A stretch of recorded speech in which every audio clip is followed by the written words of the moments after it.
Seorang bangsawan muda menantang istana, menantang penjajahan. Ia menyaksikan ketidakadilan yang tak bisa lagi ditoleransi. Ini belum berakhir, belum.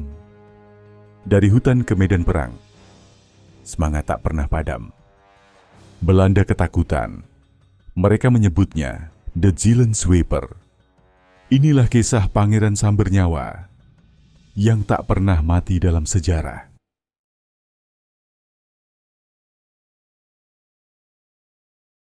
Di pagi yang tenang di Keraton Mataram, langkah kaki seorang dukun bayi terdengar pelan, membawa kabar kelahiran seorang anak bangsawan. Sang permaisuri memeluk bayi kecilnya dengan penuh cinta. Meski lelah, wajahnya bersinar oleh harapan baru. Para abdi dalam membawa sesajen doa dan bunga sebagai tanda syukur atas kelahiran sang pangeran muda.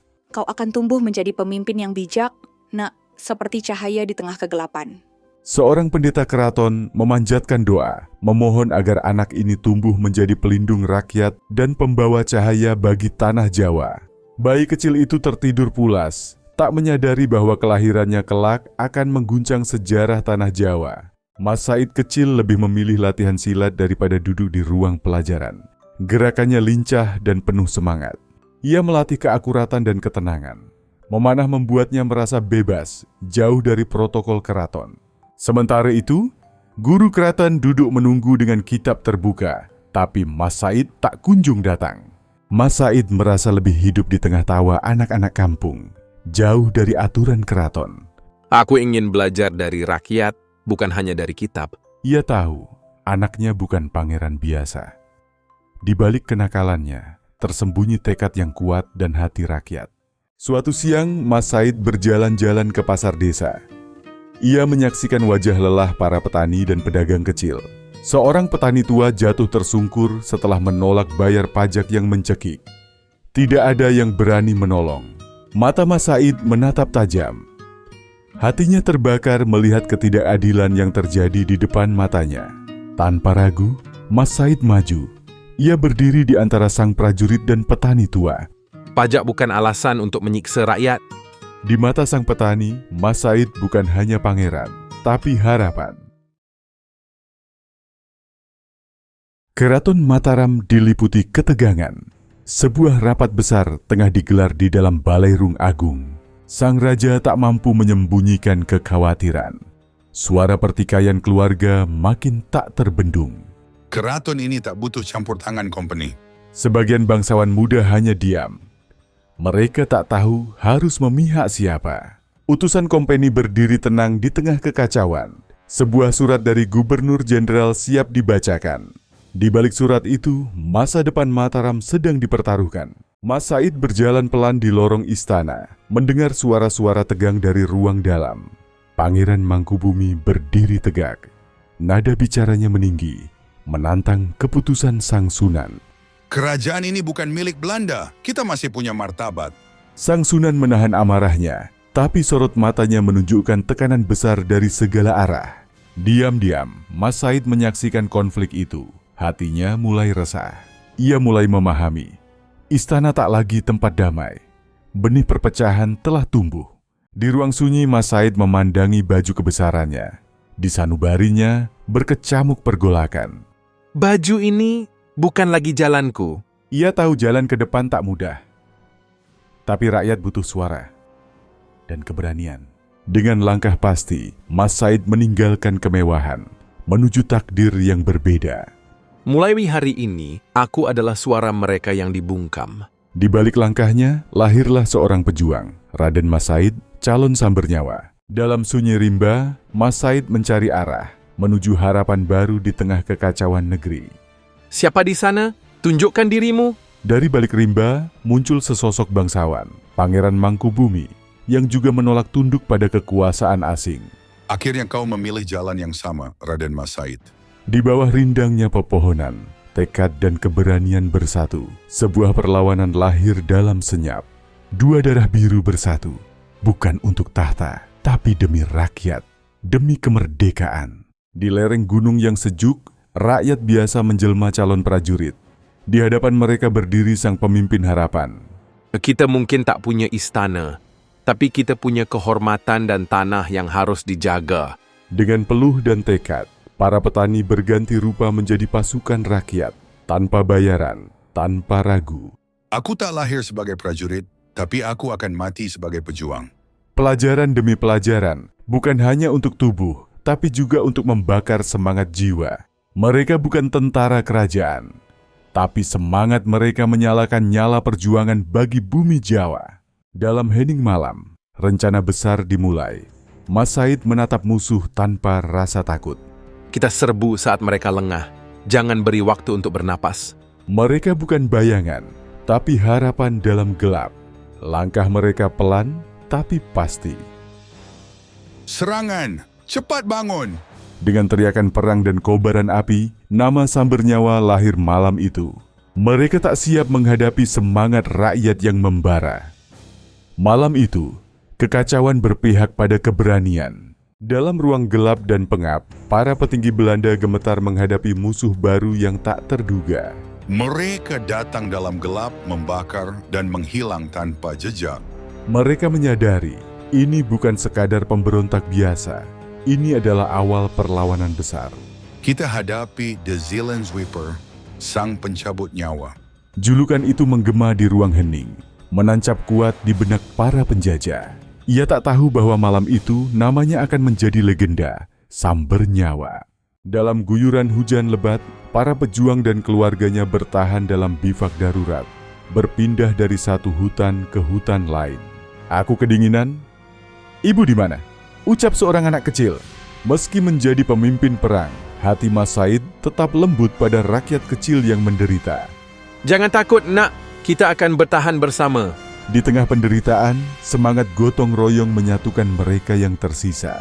Dalam pelarian, mereka merancang langkah selanjutnya dengan tekad yang belum padam meski tubuh lelah. Di tengah hening malam dan lebat hujan yang telah reda, istrinya terbaring lemah, direnggut sakit yang tak tertolong. Aku bangga padamu suamiku. Teruskan perjuanganmu. Tak ada tangis, hanya diam panjang di balik pelukan terakhir seorang pejuang pada belahan jiwanya. Aku bersumpah, pengorbananmu tak akan sia-sia, wahai istriku. Di tepi sungai, ia duduk lama, menyimpan duka dalam hening, menguatkan tekad dalam kehilangan. Ia bangkit. Duka tak membuatnya lemah, tapi menguatkan sumpah perjuangannya. Dalam diam yang mencekam, pasukan rakyat menanti aba-aba. Hutan pagi jadi medan perlawanan. Sekarang, serbu dari kiri dan belakang. Teriakan perlawanan menggema di hutan. Pasukan rakyat melesat cepat bagaikan bayangan. Mereka dari semua arah, kita dijebak. Di antara kabut dan hujan peluru, Mas Said bertarung sendiri melawan perwira musuh. Kemenangan di tengah hutan. Belanda mundur, tak siap menghadapi taktik gerilya rakyat yang bangkit. Surat di tangannya mengabarkan sesuatu yang tak ia harapkan. Sekutunya telah berpaling kepada musuh. Dia lebih memilih tahta, bukan tanah airnya. Di balik tembok Belanda, sekutu yang dulu berjanji setia kini menjual harga dirinya. Aku hanya ingin keluargaku selamat, bukan mati demi perang yang tak jelas.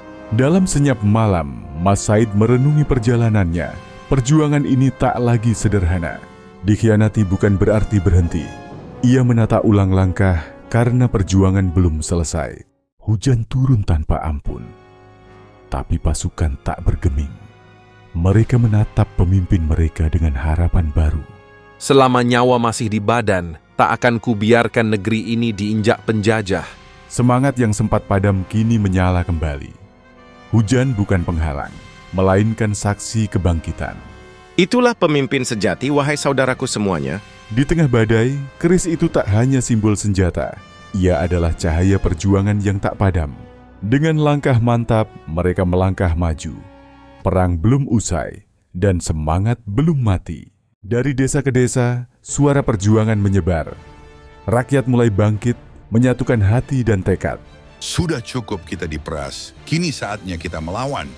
Tua dan muda, lelaki dan perempuan, berjalan dalam diam menuju harapan baru. Aku ingin anakku tumbuh di tanah yang bebas.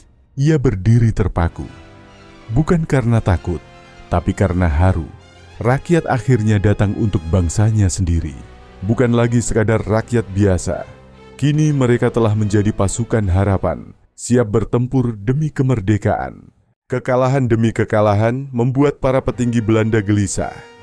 Mereka mulai mencari cara lain untuk menghentikan perang. Kita ajukan perjanjian damai sebelum mereka makin kuat. Sebuah surat damai dibawa melintasi hutan, bukan dengan kekuatan, tetapi dengan harapan bisa meredakan bara perang. Damai bukan berarti tunduk. Kita harus bijak memilih jalan. Dua dunia yang berbeda kini saling menatap, mencoba menemukan titik temu tanpa harus menumpahkan darah lagi. Di benaknya, perjuangan belum selesai. Damai bisa jadi senjata lain atau jebakan baru yang berbahaya. Setelah perjuangan panjang, Raden Mas Said menetapkan wilayah merdeka. Kadipaten Mangkunegaran, simbol kedaulatan dan harapan. Kita bangun tanah ini dengan keadilan. Tidak untuk raja, tapi untuk rakyat. Tangan-tangan yang dulu menggenggam senjata, kini bekerja membangun masa depan. Lambang ini, milik kita semua. Tidak hanya memerintah, Mas Said mendengar. Kadipaten ini akan hidup dari musyawarah, bukan semata-mata titah. Di bawah langit malam yang damai, lahirlah sebuah babak baru, Kadipaten Mangkunegaran, cahaya dari perjuangan yang panjang. Perjuangan tidak berhenti. Kini saatnya membentuk pasukan rakyat yang terlatih, cerdas, dan setia pada negeri. Mereka bukan hanya tentara, tapi penjaga martabat budaya. Berperang bukan hanya soal kekuatan, tapi juga kecerdikan dan hati nurani. Di Mangkunegaran, senjata dan budaya tumbuh berdampingan, membentuk manusia seutuhnya. Legiun Mangkunegaran bukan sekadar pasukan. Mereka adalah penjaga jiwa bangsa. Dilatih bukan untuk menjajah, tapi menjaga kehormatan. Setelah perjuangan panjang, Samber Nyawa kini menatap senja dengan damai. Dalam hening malam, sang pangeran menghembuskan napas terakhirnya. Rakyat menangis.